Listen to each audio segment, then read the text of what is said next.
तो पिछले वीडियो में मैंने बताया मूलर चार्ट कैसे देखते हैं, अब मैं बता रहा हूँ कि स्टीम टेबल कैसे देखेंगे। सेम एग्जांपल को मैं ले लूँगा। ये मेरे पास सवाल है, यहाँ पर रीहीट हो रहा है, सही है। मेरी टीएस डायग्राम है, यहाँ पर पंप लगा हुआ है, ये पंप से बॉयलर है, यहाँ पर बॉयलर से high pressure turbine, low pressure turbine, मतलब हीट हुआ, हीट होने के बाद वापस low pressure turbine, condenser, pump, boiler, cycle मेरे पास कंप्लीट है। तो फर्स्ट करो मैं यहाँ पे ना कोई भी एक स्टेट ले लेता हूँ। हमें क्या होता है, एक स्टेट के ऊपर हमें इंथैल्पीज निकालनी होती है, क्योंकि इंथैल्पी हम क्या यूज़ करते हैं, वर्क डन निकालने के लिए इंथैल्पी चाहिए होती है। तो हम इंथैल्पी निकालने के दो तरीके हैं, तो मूलियर चार्ट से निकालें, स्टीम टेबल। मूलियर चार्ट एक आसान चीज़ है जिससे आप आसानी से दो चीज़ों को मैच करके निकाल सकते हो। स्टीम टेबल थोड़ा सा मुश्किल है, टाइम लगता है, लेकिन मुझे पता नहीं, स्टीम टेबल थोड़ा सा ज़्यादा आसान लगता है। तो हम लोग यहाँ पे कहते हैं, फर्स्ट करो मैं थर्ड स्टेट लेता हूँ, सही है। तो थर्ड स्टेट में टेम्परेचर कितना है, 500 डिग्री सेल्सियस, और मेरा प्रेशर कितना है, मेरा प्रेशर है 8 मेगा पास्कल का, राइट। 8 मेगा पास्कल को अगर मैं बार में कन्वर्ट करता हूँ तो 8 मेगा पास्कल बराबर होता है 80 बार का। यहाँ पे कन्वर्जन दी हुई है स्टीम टेबल में, ठीक है। तो लेट्स गो टू, अच्छा आपको सबसे पहले ये देखने की कौन सा रीजन है, सही है। हमारा जो पॉइंट 3, 4, 5 है, ये सुपर हीटेड रीजन है। तो आप जब स्टीम टेबल में जाओगे तो कहाँ जाओगे, सुपर हीटेड स्टीम टेबल में, सही है। जबकि जब आप यहाँ पर आओगे 1 में, तो 1 में क्या आएगा, सैचुरेटेड स्टीम। अगर आप स्टीम टेबल में जाते हो तो सैचुरेटेड स्टीम पे जाओगे। और पॉइंट डी पर आप, पॉइंट डी पर, सॉरी पॉइंट डी नहीं है, 6 है, 6 और 2 में मैं बताता हूँ क्या सीन है। अब इस पार्ट में मैं देखूँ तो पॉइंट 3 पर मुझे 8 मेगा पास्कल का टेम्परेचर, मतलब 80 बार का 80 बार मैंने कन्वर्जन किया है, 80 बार का प्रेशर और टेम्परेचर गिवन है। तो इसका मतलब मुझे super heated temperature, steam table temperature table में एक ऐसे टेबल ढूंढना है जहाँ पे ऊपर 80 बार का प्रेशर हो और नीचे कॉलम में मुझे कोई 500 डिग्री का टेम्परेचर मिले। तो मैं डायरेक्ट गया स्टीम टेबल में, यहाँ के जब मैंने देखा तो मुझे एक चार्ट मिला है, ऊपर लिखा है properties of super heated steam. मैंने कहा ओके हो गया भाई। यहाँ पे प्रेशर लिखा हुआ है, मेरा प्रेशर कितना है, 80 बार। मैंने कहा ओके हो गया भाई।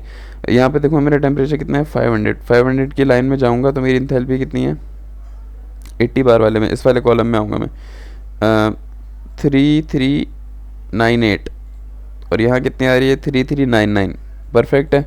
इसी तरह मैं एस की वैल्यू निकालूंगा अपने 6.7, तो यहाँ पर एस की वैल्यू कितनी आ रही है मेरी, 6.72। इस तरह से आपने निकालना है। तो हम बाकी को भी कोशिश करते हैं निकालने स्टीम टेबल से। चलो भाई, मैं एक और स्टेट नंबर 5, मेरा state number 5 region superheated steam में ही है। तो स्टेट 5 मेरी कह रही है 30 मेगा पास्कल, मतलब 3 मेगा पास्कल, मतलब 30 बार मेरा प्रेशर है और टेम्परेचर 500 है। तो मैं यहाँ पे आऊँगा, मैं सुपर हीटेड रीजन में आया, मैं 30 बार के प्रेशर पे आया, मैं 500 के टेम्परेचर पर आया, और यहाँ पे मैं वैल्यू ले लूँगा ये वाली है ना, 3, 4, 5, 6 और 7.2। तो 3, 4, 5, 6 और 7.2, ये आपको समझ आ गया। 0.6 की बात करते हैं। अब 0.6 आपका कहाँ पर है, 0.6 आपका लिक्विड वेपर मिक्सचर के अंदर है, सुपर हीटेड रीजन में नहीं है। तो लेट्स सी कि अगर हम इसको स्टीम टेबल से निकाल सकते हैं या नहीं निकाल सकते। अब सुपर हीटेड के अलावा बाकी जितने पॉइंट्स होंगे ये वाले, इनको आप सैचुरेटेड स्टीम में कंसिडर करोगे, ठीक है। तो स्टीम टेबल अब 0.6 है, 0.6 मेरा कहाँ लाया कर है, लिक्विड वेपर मिक्सचर के अंदर। तो मैं क्या करूँगा, मुझे क्या गिवन है, प्रेशर गिवन है 20। स्टीम टेबल के लिए प्रेशर काफ़ी है सैचुरेटेड स्टीम के लिए, सही है। अब मुझे प्रेशर गिवन है 20, तो मैं जाऊँगा स्टीम टेबल पर। ये मेरा क्या है, सैचुरेटेड स्टीम के टेबल पर जाओगे प्रेशर बेस, क्योंकि आपको प्रेशर गिवन है, कितना प्रेशर गिवन है, 20 मेगा पास्कल, जो कि बराबर है 0.2 बार के। जब हमने कन्वर्जन किया है, ये कन्वर्जन नीचे लिखी हुई है, सही है, bar to kilopascal, 100 kilopascal, सही है। तो हमारा जो वो आ रहा है 0.2 हमें प्रेशर गिवन है, ये रहा 0.20। तो यहाँ पर हम क्या करेंगे, यहाँ पर हम HF की वैल्यू निकालेंगे, HFG की वैल्यू निकाल लेंगे, और वहाँ से हमारे पास x की क्वालिटी आ जाएगी, सही है। और एंट्रोपी भी निकालेंगे, SF और SFG।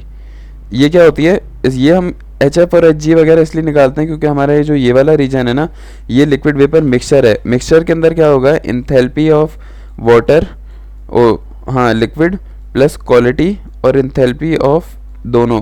HFG का मतलब होता है HG माइनस HF।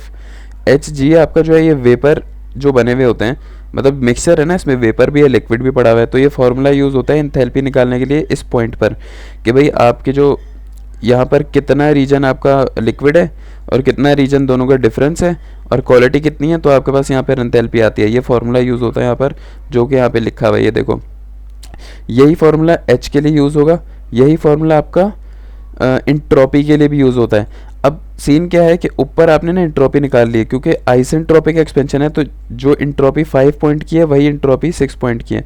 तो S5 बराबर है S6 के, S5 आपने ऊपर निकाल लिए, और S6 पॉइंट पर जब आप ये फार्मूला लगाओगे ना, S6 is equal to S F plus S X H F G, तो यहाँ से आपकी x की वैल्यू आ जाएगी। ये गौर से सुनना क्या हो रहा है, देखो s के लिए भी यही फार्मूला होता है, s is equal to S F plus, अच्छा ये तो हम ग्राफ से निकालने के पहले देखते हैं कि एच एफ की वैल्यू 251 आनी चाहिए। तो इस पॉइंट पर एच एफ की वैल्यू 251 आनी चाहिए, एच एफ जी 2300 कुछ आना चाहिए, 2300 कुछ।